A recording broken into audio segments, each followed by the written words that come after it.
What is up, gentlemen, and welcome back to another episode on the channel. On today's episode, we'll be evaluating and analyzing James Bond wardrobe and how we can take practical tips and tricks from what we see on screen to deploy in our day-to-day lives.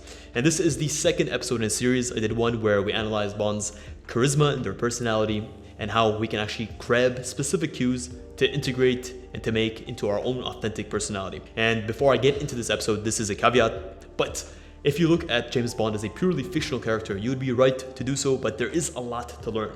This character was designed and developed from the ground up as an ideal and a symbol. Symbols are what we make them to be. And ultimately, James Bond can be a model to characterize, or a character to model yourself around and to make your own as you wish. There's so many different characters that are available to each and every one of us, and this is one of many examples. That's what we're going to be diving into in today's episode. A character and a model of elegance, masculinity, and competence, and how clothing is a core fundamental and a core driver towards that personality. So without further ado, we'll get right into the episode.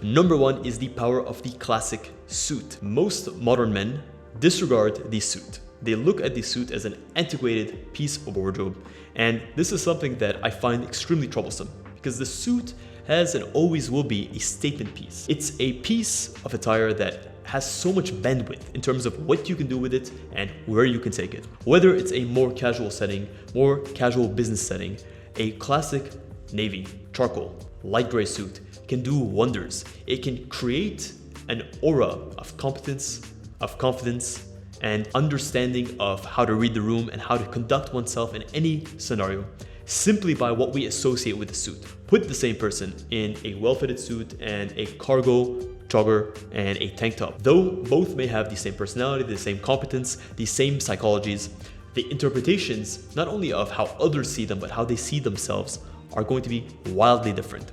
A classic suit gives you a versatile piece that you can use in pretty much any scenario, and it's a gift that keeps on giving. You don't have to have the wildest suits with all the patterns and all the colors. Simply by picking one or two really great classic style suits, you're able to get so much use out of them. And believe me when I say it is a gift that keeps on giving. There's unlimited scenarios in which to use these garments. So don't just limit them to, oh, I'm only going to use a suit in the most formal of occasions.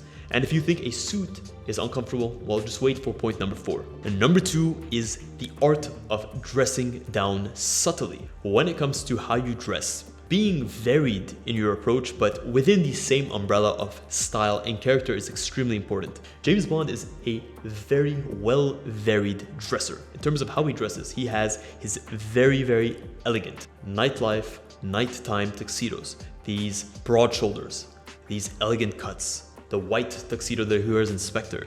These are all great examples of evening wear that just scream eloquence and elegance, but he also knows how to dress down in a very sophisticated way. Whether he's wearing a pair of woven pants with a polo shirt, you have an understanding that even in a more toned down and casual look, that this man is well put together, that he's able to not take himself too seriously, and he has the variety within his wardrobe in order to be present and mindful in different scenarios. Because sure, a classic suit always does well, and it's always better to be overdressed than underdressed, but there are certain scenarios in which a full 3-piece suit is just, it doesn't make sense. It's tone deaf. So being able to vary your dress, but still staying within the same caliber of style, of eloquence, of being able to mix and match textures, patterns, colors, says a lot about your character, and it's just a way to present yourself that allows you to blend in when you need to blend in and stand out when you need to stand out. So make sure to be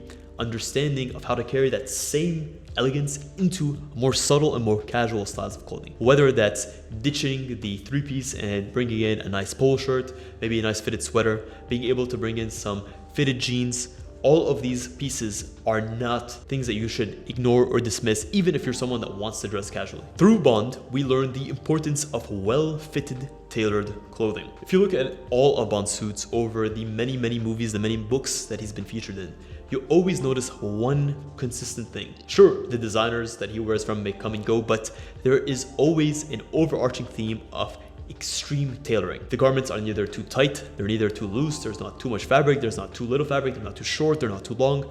They are specifically tailor-made for him, and they enhance the physique, they enhance our interpretation of this person's physique, of the stature, and just overall how they present themselves in the garments. I promise you this, when it comes to where you need to invest your time and your money and your efforts in your wardrobe, first and foremost is going to come down to the fit, then to the fabric, then lastly, you could look at brands if that's something you're interested in. Buying a Loro Piana 3-piece suit that is ill-fitted is going to be way less effective than going to Zara, buying something that fits you much better. Sure, the quality on the Loro Piana is going to be much better, but the way that it sits on your body is going to speak volumes about who you are and how you wish to present yourself if your suit is well fitted. So if you can afford it, my recommendation would be to actually go to a made-to-measure program. So instead of going to a full bespoke, you can go to someone to take your measurements and to work off of a base fitting block that they can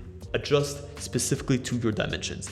And then if you can afford it, take a step up and go to a bespoke suit maker, someone that can create something that's uniquely to you.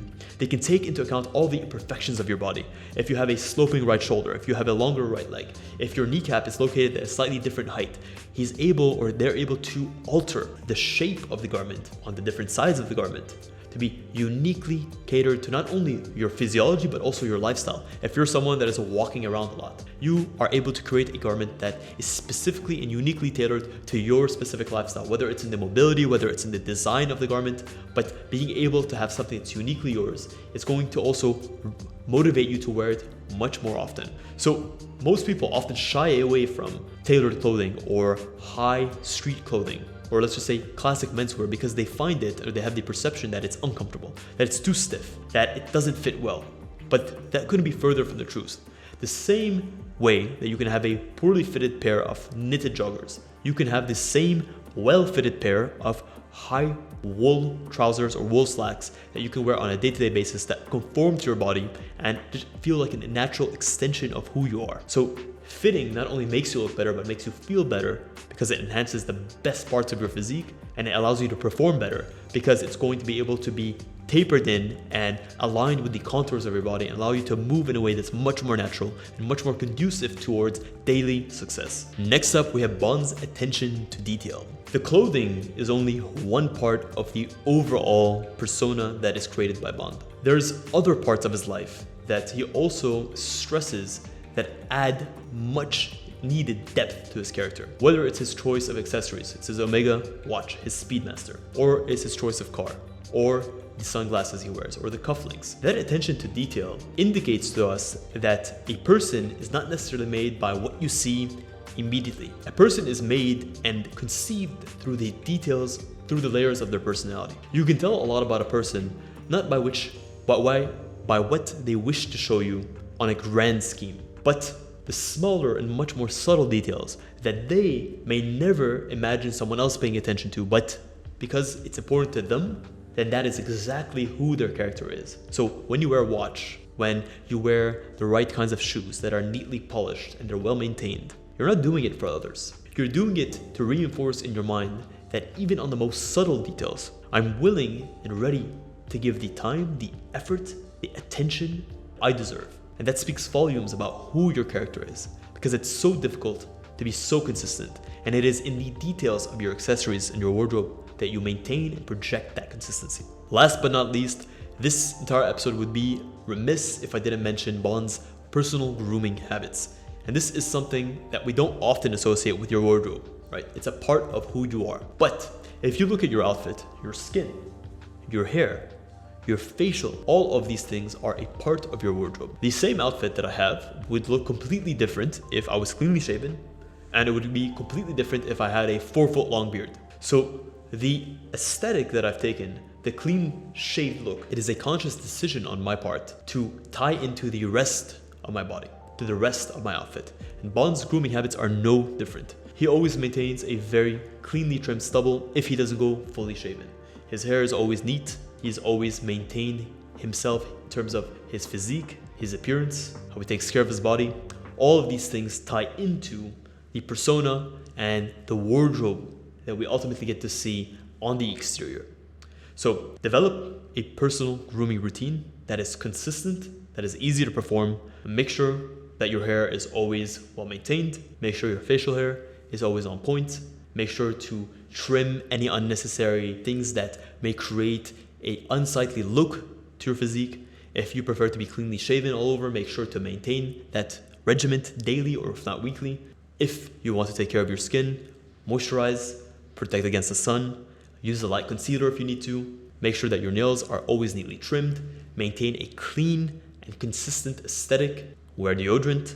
Have the right perfume. A light perfume for summer seasons and a deeper, more musky perfume for winter seasons, something more chocolatey. Be conscious about what your personal grooming habits say about you and how they tie into the rest of your wardrobe. There is no use kidding yourself out in the best quality Savile Row 3-piece suit if you smell horrible, right? Those two things go together and they add into that eloquence of the character that you want to create and that we can learn from James Bond. Guys, if you enjoyed this episode, let me know which of these key points that you agree with the most, and let me know how you're personally trying to craft your own persona and in which ways that you wish to project yourself. If you guys enjoyed this episode, please consider smashing a massive thumbs up. It really does help us out. And also let me know which of James Bond's many looks over the many movies that we've seen him in are and is your personal favorite. I'd love to hear it.